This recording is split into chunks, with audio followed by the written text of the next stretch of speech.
Tez-tez sizin milyonçu deputat olmağınız, övladlarınıza biznes qurmağınız mətbuatda gündəm olur.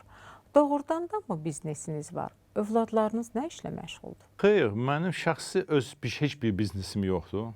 Mən misal üçün siz soruşdunuz, mən 20 ilə yaxın bir bölgənin millət vəkiliyəm. Amma orada 1 kvadrat metr torpağım da yoxdur. Heç bir iş qurmamışam. Ümumiyyətlə, bütün qanunvericiyə görə millət vəkili bizneslə məşğul ola bilməz. Ona görə mən həqiqətən, bəlkə də bu nadir haldır, mənim heç bir özəl obyektim, yaxud öz adıma olan heç bir şey yoxdur. Həqiqətən almamışam. O ki, qaldı övladlarda da yoxdur. Mən çalışmışam, onların tərbiyəsinə fikir verəm, savadlarına, həqiqətən bacarıqlıdır, var, biliklidirlər. Amma talih elə gətirib ki, onlar özləri şəxsi yaratmadılar. Düz deyil. Məsələn, böyük övladım öz şəxsi də biznesi var, amma o qədər geniş deyil. Amma nəsə o var, belə xırda da biznesdə özləri nəsə qururlar, edirlər. Milyonçu demək çox uzaqdır.